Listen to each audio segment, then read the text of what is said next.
Good morning, dear student. Last time we have learned the poem by Robert Southey. Name of that poem, The Inkscape Rock. In today's video, we are going to start one of the new poem written by Edgar Guest. This is one of the best thought-provoking poem to all of us. आपल्याला विचार करायला लावणारी, आपली विचार प्रवर्तक अशी ही कविता Edgar guest यांनी या ठिकाणी मांडलेली आहे. Have you earn your tomorrow title आहे या कवितेचं, पोयमचं. Have you earn your tomorrow. कवितेला सुरुवात करण्या अगोदर आपल्याला काही क्वेश्चन्स दिलेले आहेत की जेणेकरून आपल्याला त्या कवितेची पूर्वतयारी होईल आणि नेहमीप्रमाणे आपण त्या आईस ब्रेकर्समधील क्वेश्चनची या ठिकाणी चर्चा करून कवितेला सुरुवात करणार आहोत. Have you earn your tomorrow, poem written by Edgar guest. Ice breaker section questions. बघा, एडगर गेस्ट हे इंग्लंडचे कवी आहेत. त्यांची थोडक्यात माहिती आपण नंतर बघणारच आहोत. तत्पूर्वी आपण काही या प्रश्नांची उत्तरं बघू, चर्चा करू त्याच्यावरती आणि मग कवितेला सुरुवात करू. Complete the following web. या ठिकाणी एक आपल्याला वेव दिलेले आहे बघा. Different ways to help others. आपण दुसऱ्याला ज्यावेळेला मदत करतो त्या मदतीचे वेगवेगळे वेज असतात, वेगवेगळ्या प्रकारे आपण इतरांना मदत करतो. मग ते कोणते असतात, काय सांगता येईल तुम्हाला याच्यावरती? तर बघा, मी म्हणेन की offer some form of support. एखाद्याला वेगवेगळ्या, मग मॉरल सपोर्ट असेल, इकॉनॉमिकल सपोर्ट असेल किंवा सोशल सपोर्ट असेल, तो आपण त्या ठिकाणी करू शकतो. Form of support, offer some form of support. At least moral support, विशेषतः मॉरल सपोर्ट जरी आपण केला तरी खूप होतं. नेक्स्ट आय कॅन से, मी असंही म्हणेन की call family next of kin to give or ask for information. त्यानंतर आपण असं म्हणेन की call one's own friends if manpower is needed at the time. जर एखाद्याला खरंच त्याच्या फॅमिलीची गरज असेल तर आपण त्यांना बोलवू, त्या ठिकाणी त्यांच्या फॅमिलीला बोलवून आपण त्याची मदत करू शकतो. जर समजा अशी काही गोष्ट असेल की ज्या ठिकाणी मॅन पॉवर लागणार आहे, तर आपण मित्रांना वगैरे बोलवून जर गरज असेल तर त्या ठिकाणी इतरांना मदत करू शकतो. Call one's own friends if manpower is needed at the time. आणखी आपण कोणत्या प्रकारे मदत करू शकतो की अरेंज फॉर फायनान्सेस और मनी फॉर इमिजिएट रिक्वायरमेंट. समजा एखाद्या हॉस्पिटलमध्ये वगैरे एखाद्याला पैशाची गरज असते, फायनान्सची गरज असते, आयत्या वेळेला त्यांना पैसे जर समजा कुठून मिळत नसेल तर आपण फायनान्शियल किंवा पैशाची त्यांना मदत करून त्यांना आपण हेल्प करू शकतो जर रिक्वायर तसं असेल तर. नेक्स्ट बघा, discuss with your partner about the different idioms proverbs related to word tomorrow. आता टुमारो या शब्दाशी म्हणजे उद्या, उद्या या शब्दाशी संबंधित काही इंग्रजीमध्ये वाक्प्रचार आहेत किंवा काही ॲडोम्स आहेत, काही म्हणी आहेत, त्या मग तुम्हाला सांगता येतील का? One is given for us. एक आपल्याला या ठिकाणी दिलेलं आहे, never put off until tomorrow what you can do today. तुम्ही आज कराल ते उद्यावरती ढकलू नका. आज करायचो आज करा असं आपण म्हणतो बघा. Never put off until tomorrow what you can do today. तुम्ही आज जे करू शकता ते उद्यावरती ढकलू नका. आणखी काय आहे इंग्रजीमध्ये प्रोव्हर्ब किंवा वाक्प्रचार? बघा, tomorrow's battle is won during today's practice. उद्याचं युद्ध हे आजच्या सरावावरती जिंकलं जातं. हे एक जॅपनीज प्रोव्हर्ब आहे. नेक्स्ट आय कॅन से, मी असंही सांगेन की today must not borrow from tomorrow. हा जर्मन प्रोव्हर्ब आहे. काय सांगायचं असतं याच्यातून? काय सांगितलं जातं? Today must not borrow from tomorrow. उद्यामधून तुम्हाला आजचा दिवस बॉरो करता येत नाही. म्हणजे आजचा दिवस गेला की गेला, तो उद्या तुम्हाला परत आणता येत नाही, बॉरो घेता येत नाही. Okay, so today is today. आज जे करायचं ते आजच करा, असं ते जर्मन प्रोवर्ब आहे. आणखी एक आहे बघा, चायनीज प्रोवर्ब आहे. Yesterday, today and tomorrow, these are the 3 days of man. माणसाचे 3 दिवस असतात, ते म्हणजे यस्टरडे, टुडे अँड टुमारो. असं एक चायनीज प्रोवर्ब आहे. पुढं आता बघा, Wien you make your future plans you think of. जर समजा तुम्हाला तुमच्या भविष्याच्या काही योजना आखायच्या असतात, तेव्हा तुम्ही कोणत्या गोष्टीचा विचार करता? काय काय गोष्टी तुम्ही लक्षामध्ये घ्यायला हव्यात? Wien you make your future plan you think of. तुम्ही या गोष्टी विचारात घ्यायला पाहिजेत. बघा, एक दिलेलं आहे, तुम्ही करिअरचा विचार करायला हवा. त्यावेळेला तुम्ही फ्युचर प्लॅन ठरवता, त्यावेळेला तुमचं करिअर महत्त्वाचं असतं. आणखी कोणत्या गोष्टी असतात? तुमचे हायर स्टडीज, तुम्ही कुठंपर्यंत शिक्षण घेणार आहात, तुमच्या डिग्रीज तुम्ही काय मिळवणार आहात, हायर स्टडीज. तुमचं जर करिअर फ्युचर तुम्हाला करायचं असेल तर तुम्ही काय रिक्वायरमेंट असते स्टडीची, काय डिग्री आवश्यकता असते, तो विषय आहे. त्यानंतर फ्युचरबद्दल म्हटलं तर तुमचं आफ्टर रिटायरमेंट प्लॅन्स, तुम्ही रिटायर झाल्यानंतरचे तुमचे प्लॅन काय आहेत, आफ्टर रिटायरमेंट प्लॅन्स. किंवा फायनान्शियल सिक्युरिटी तुम्ही कशा पद्धतीनं प्लॅन केलेली आहे, फायनान्शियल सिक्युरिटी, आर्थिक सुरक्षितता तुम्ही काय त्याच्यासाठी प्लॅन केलेला आहे, त्याचाही विचार तुम्हाला करायला हवा. देन फ्युचर म्हटल्यानंतर तुम्ही फॅमिली लाईफ तुमची कशी असेल, तुमचा जो स्टेटस आहे किंवा तुमचं जे राहणीमान, तुमची फॅमिली लाईफ जी आहे ती कशी असायला हवी, त्याबद्दल तुम्ही प्लॅन करायला हवं. Next, most important, your goal in life to be accomplished. तुमचं ध्येय निश्चित काय आहे. तुम्ही ज्यावेळेला फ्युचरचं प्लॅन करता त्यावेळेला मोस्ट इम्पॉर्टंट आहे युअर गोल इन लाईफ. तुम्हाला आयुष्यामध्ये पुढे जाऊन काय व्हायचं आहे, काय बनायचं आहे, तुमचं ध्येय काय आहे, दॅट इज मोस्ट इम्पॉर्टंट. त्याचाही विचार तुमच्या फ्युचरच्या प्लॅनमध्ये असायला हवा. So dear student, plan your tomorrow by completing the table given below. 1 is done for you. या ठिकाणी तुम्हाला काही चार्ट दिलेले आहेत. एक्झामिनेशनचं तुमचं प्लॅनिंग, त्यानंतर कॉलेज फंक्शनमध्ये एखादं फंक्शन आहे त्याचं प्लॅनिंग, आणि फंक्शन वर होम, तुमच्या घरचं तुम्ही प्लॅनिंग कसं करता. एखादं फंक्शन तुमच्या घरी आहे, एखादं कॉलेजमध्ये फंक्शन आहे, आणि तुमच्या एक्झामिनेशनचं तुम्ही प्लॅनिंग कसं करता. हा चार्ट या ठिकाणी तुम्ही कंप्लीट करायचा आहे. आणि ह्या सगळ्या क्वेश्चनच्या ह्याच्यावरून आपल्याला कवितेच्या एक जनरल थीमकडे आपल्याला जाता येईल. कवितेचं टायटलच असं आहे की have you earn your tomorrow. तुम्ही तुमचा उद्याचा दिवस कमावलेला आहात का? काय कमवलं उद्यासाठी, तुम्ही आज काय कमवलं, असा त्याचा जनरल अर्थ. Have you earn your tomorrow. तर हे जे प्लॅनिंग तुम्ही काय करता, तुम्ही इंडिव्हिज्युअली सांगू शकता की याचं प्लॅनिंग तुम्ही कशा पद्धतीनं करता. मी तर मग असं म्हणेन की एक्झामिनेशनचं प्लॅनिंग जर म्हटलं तर फर्स्ट त्या ठिकाणी कम्प्लिटिंग अवर स्टडिंग पोर्शन, आपला जो अभ्यासक्रम आहे तो आपण पहिल्यांदा कंप्लीट करायला हवा, स्टडी करायला हवा. त्यानंतर सेकंड, क्लॅरिफाय अवर डाऊट्स, आपले जे काही डाऊट्स आहेत ते आपण क्लिअर करायला हवेत. अँड मोस्ट इम्पॉर्टंट प्लॅनिंग आपलं असायला पाहिजे एक्झामिनेशनचं, ते म्हणजे आपलं रिव्हिजन असायला पाहिजे, आपला सराव असायला पाहिजे. हे झालं एक्झामिनेशनचं. आता कॉलेजमध्ये एखादं फंक्शन आहे तर तुम्ही काय कराल, त्याची तयारी कशी कराल. तर preparing the list of duties, तुमची कामं काय आहेत त्याची लिस्ट बनवा.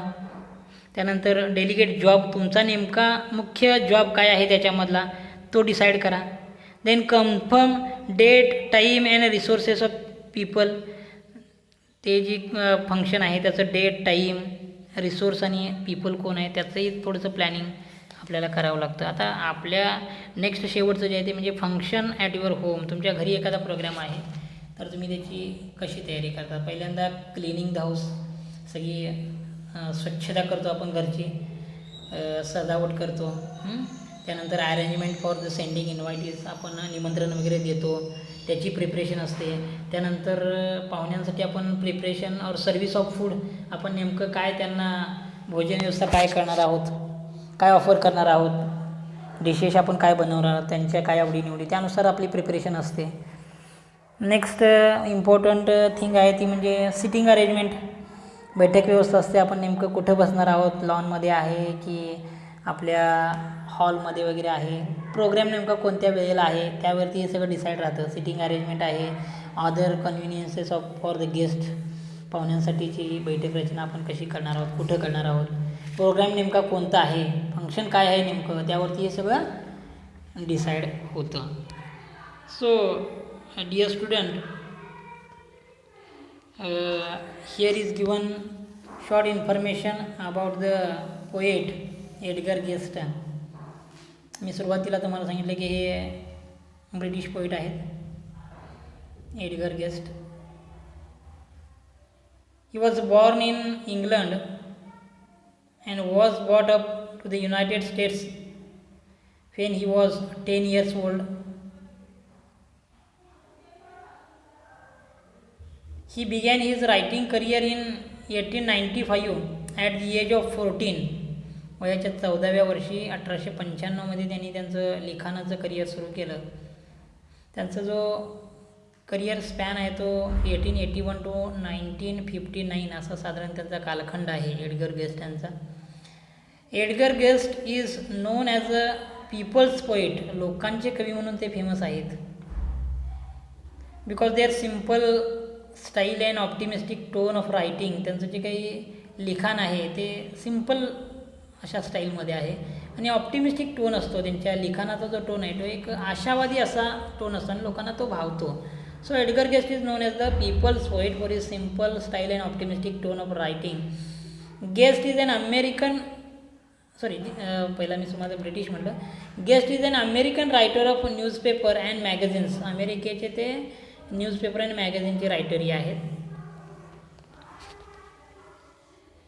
आता ही जी कविता आहे have you earn your tomorrow, त्याच्यामध्ये नेमकं काय आहे बघा. This is an inspirational poem, आपल्याला ही एक प्रेरणादायी अशी कविता आहे. In this poem the speaker is asking the readers whether they have done anything to improve the life of other human being or not. मग या ठिकाणी कवी वाचकांना की एक असं प्रश्न विचारतो की तुम्ही लोकांना मदत करण्यासाठी, लोकांचं जीवन इम्प्रूव्ह करण्यासाठी काही तुम्ही तुमची काही योजना वगैरे आहे का, तुम्ही कोणाला मदत वगैरे करता का.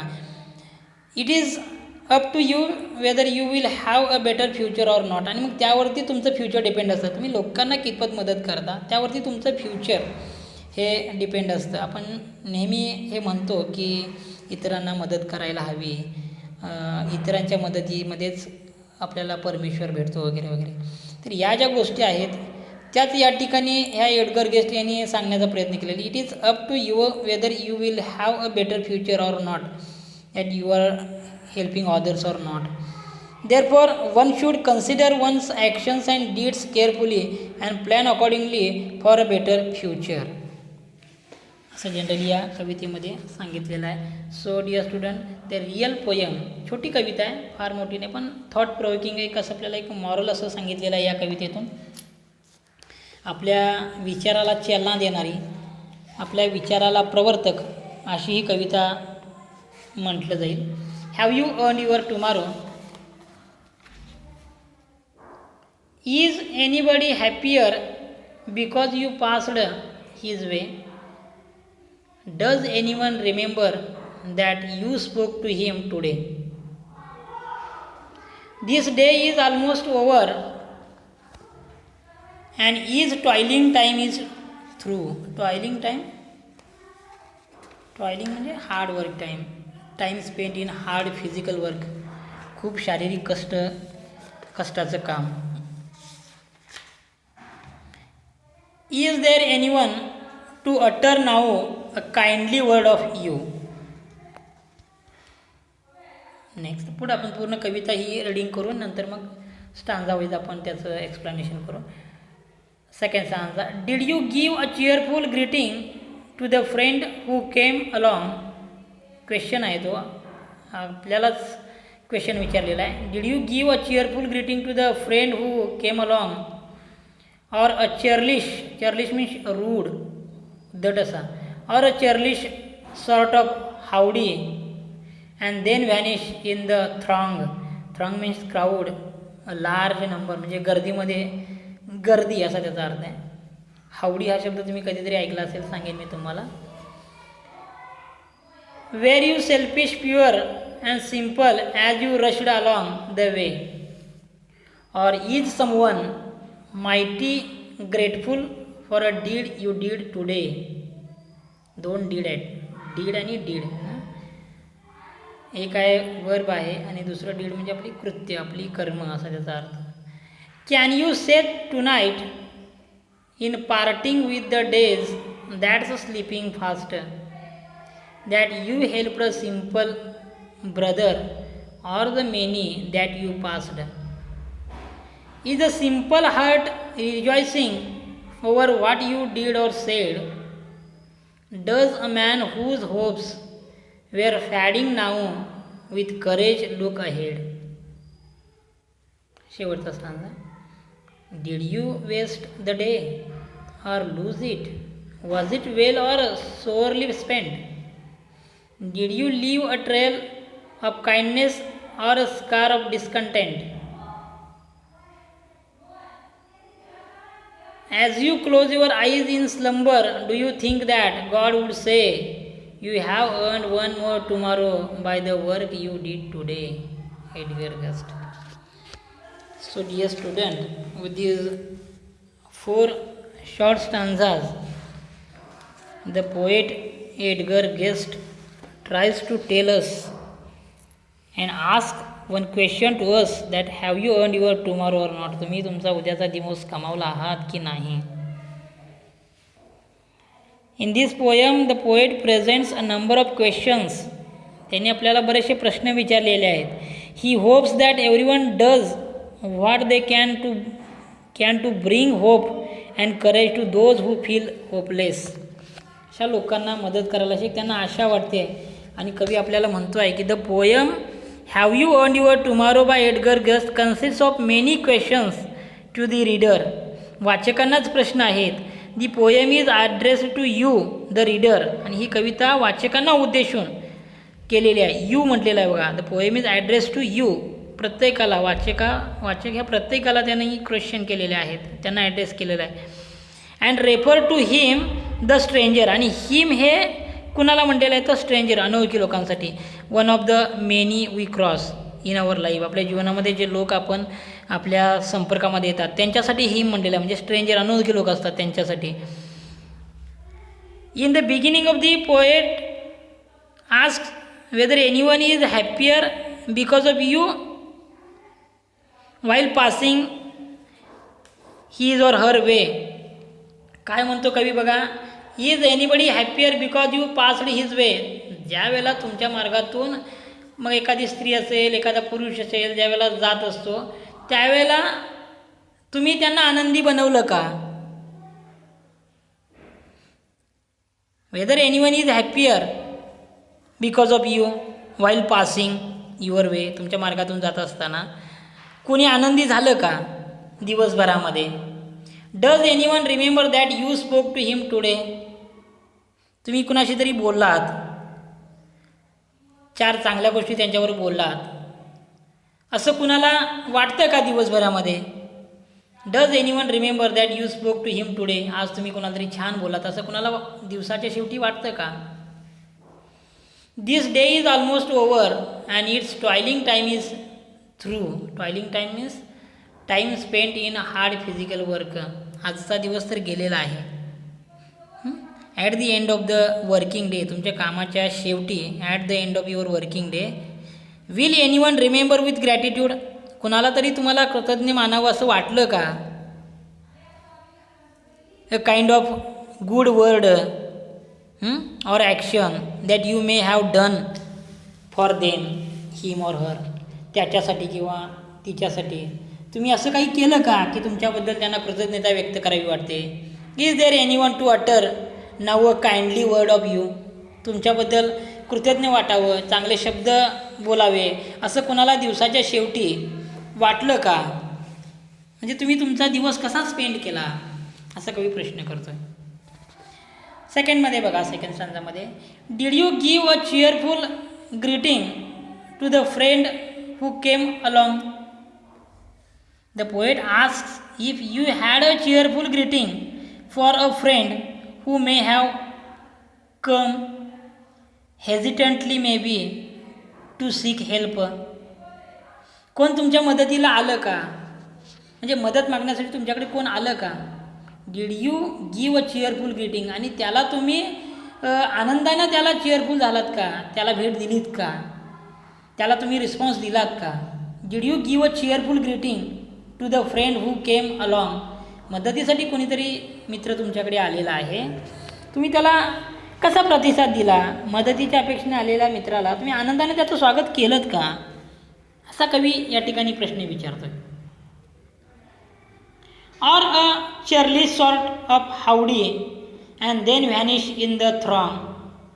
चर्लिश मीन्स रूड, का तुम्ही त्याला उद्धटपणे सामोरे गेलात, का उगाचच तुम्ही हावडी टाईप त्याचं इन्फॉर्मल फ्रेंडली ग्रीटिंग्स केलं.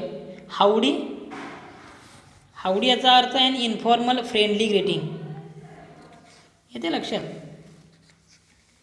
तर त्याला आपण हॅलो, कसे काय, एवढंच तुम्ही अनौपचारिक असं मैत्रीचं त्याचं अभिवादन केलं का. बघा, परवा हावडी मोदी हा एक प्रोग्राम तुम्ही ऐकला असेल, बघितला असेल टी व्हीमध्ये. हावडी मोदी म्हणजे अमेरिकेमध्ये ज्यावेळेला आपले प्राईम मिनिस्टर नरेंद्र मोदी यांचं हावडी मोदी हा प्रोग्राम झाला, म्हणजे मोदींचं स्वागत त्या ठिकाणी त्याला नाव दिलं होतं हावडी. तसाच तो शब्द या ठिकाणी आहे बघा, हावडी. म्हणजे या ठिकाणी आपण त्याला an informal friendly greeting, hello कसं काय, असं तुम्ही फक्त त्याचं स्वागत केलं का. Then vanish in the throng, आणि एवढं बोलून तुम्ही गर्दीमध्ये निघून गेलात का तुमच्या मित्राला ज्यावेळेला मदत हवी होती अशा वेळेला. Were you selfish pure and simple as you rushed along the way, or is someone mighty grateful for a deed you did today. And poet says that asks us that a cheerful greeting of a friend who may have come hesitantly maybe to seek help from yours, or did you just pretend not to notice he or she wanted something and just said a quick hello and brushed past him or her into the crowd. Question the poet. कवी असा प्रश्न करतो. Did you act selfish? तुम्ही स्वार्थीपणानं वागलात का. And uncaring, or will someone be truly grateful you helpful them out today. आज दिवसभरामध्ये तुम्ही असं वागलात का, असं या ठिकाणी कवी म्हणतो आहे. थर्ड स्टांजा बघा. The poet says that can you say tonight in parting with the days that's sleeping faster that you helped a single brother of the many that you passed. Is a single heart rejoicing over what you did or said? Does a man whose hope were fading now with courage?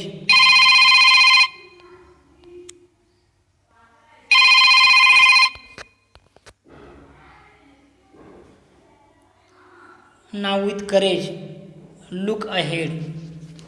The poet here in the third stanza asks the reader at the end of the day if you can honestly say, प्रामाणिकपणे तुम्ही सांगा,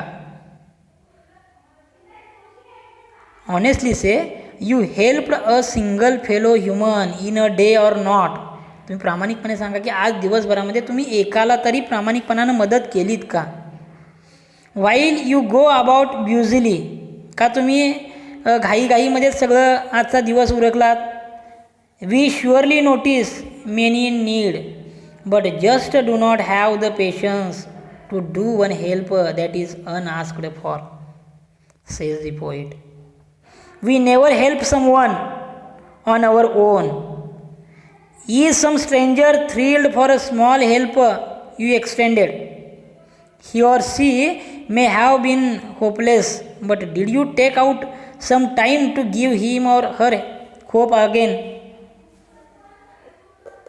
आणि मग कवी म्हणतो की आज दिवसभरात एखाद्या एकट्या मनुष्याला तुम्ही मदत केली असे तुम्हाला प्रामाणिकपणे सांगता येईल का? तुम्ही सांगू शकता का? आपल्या या बिझी आयुष्यामध्ये, व्यग्र आयुष्यामध्ये अनेकांना आपल्या मदतीची गरज आहे. हे लक्षात येऊनसुद्धा एखाद्याला अशी आगंतुक मदत करण्यासाठी कित्येकदा आपल्याकडे संयम नसतो. We never have a patient. आपण स्वतःहून कोणालाही मदत करायला जात नाही. आणि इन दिस डे आपण हे नेहमीच बघतो. आजच्या ह्या जीवनामध्ये प्रत्येकाचं जीवन हे व्यग्र झालेलं आहे. कुणाला कोणासाठी वेळ नाही. तर कवी म्हणतो की तुमच्या अशा कृतीमुळं तुम्ही आज दिवसभरामध्ये कुणाला तरी मदत केलीत का? असं तुम्हाला प्रामाणिकपणे सांगता येतं का? एखाद्या अनोळखी व्यक्तीला तुम्ही केलेल्या लहानशा मदतीमुळं, तुमच्या शब्दांमुळं एखादी अनोळखी व्यक्ती आज खुश झाली आहे का? असा प्रश्न कवी करतो. एखाद्या निराश होऊ लागलेल्या व्यक्तीच्या मनात पुन्हा आशा जागृत करण्यासाठी तुम्ही आज थोडा तरी वेळ काढला आहात का? असाही प्रश्न कवी विचारतो. The poet ask the question, does a man whose hope were falling now with courage look ahead. की त्याच्या मनामध्ये निराशा जाऊन आशा निर्माण होण्यासाठी, जागृत होण्यासाठी तुम्ही थोडा तरी वेळ काढला आहात का? And in the last stanza, the poet says that did you waste the day or lose it? Was it well or sorely spent? कवी म्हणतो की लास्टच्या शेवटच्या स्टांजामध्ये if you wasted that day like so many days gone, जसे इतर दिवस गेले तसाच तुमचा आजचा दिवस गेला का? Not having done anything remarkable, असं विशेष असं काही न करताच आजचा तुमचा दिवस गेला का? Did you leave a trail or kindness or a scare of discontent? Was today well spent or did loss? Did you leave behind someone smiling or left someone feeling dejected? आजच्या दिवसामध्ये तुम्ही काय शेवटी मागं ठेवलं? अशी कोणती रिमार्केबल गोष्ट तुम्ही केलीत का? का तुम्ही आजचा दिवस व्यर्थच घालवलात? इतर दिवसाप्रमाणे तुम्ही तोही दिवस गमावलात का? की चांगल्या प्रकारे व्यतीत केलात? आज काही तुम्ही विशेष केले नाहीत का? असा क्वेश्चनही कवी करतो आहे. As you close your eyes in slumber do you think that God would say. आणि मग ज्यावेळेला तुमचा पूर्ण दिवस ज्यावेळेला जातो त्यावेळेला तुम्ही शांत झोपी जाता. As you close your eyes in slumber म्हणजे शांत झोप. Do you think that God would say. तुम्हाला असं आठवतं का की तुम्ही शांत झोपी गेलेला आहात? आणि त्यावेळेला ज्या प्रकारे आजचा दिवस तुम्ही व्यतीत केला ते पाहता you have earn one more tomorrow by the work you did today. तुमच्या आजच्या अशा कोणत्या कृतीनं, अशा कोणत्या गोष्टीनं तुम्हाला आज झोपायला जाण्यापूर्वी आजचा तुम्ही जो दिवस व्यतीत केला त्यासाठी परमेश्वर तुम्हाला आणखी एक दिवस, तुम्हाला एक भेट म्हणून उद्याचा दिवस देईल असं तुम्हाला वाटतं का? तुम्ही झोपी जाण्यापूर्वी आजचा दिवस तुम्ही व्यतीत केला ते पाहता जगण्यासाठी आणखी एक दिवस देव तुम्हाला भेट देईल असं तुम्हाला वाटतं का? असा प्रश्न या ठिकाणी एडवियर गेस करतो आहे. So, in this way, the poet, in this poem, tries to tell us about the moral of our life. आपल्या जीवनाचा जे मॉरल काय आहे ते सांगण्याचा कवी या ठिकाणी प्रयत्न करतो आहे. So, dear student, today we stop here. In the next video we will discuss on some questions related to this poem, and I will also tell you a short theme or the appreciation of this poem. थोडक्यात मी तुम्हाला ह्या कवितेचा एक appreciation सांगेल. काही महत्त्वाच्या क्वेश्चनवरती आपण त्या ठिकाणी चर्चा करेन. And we will also discuss on figures of speech, style, technique of the poem in the next video. Today we stop here.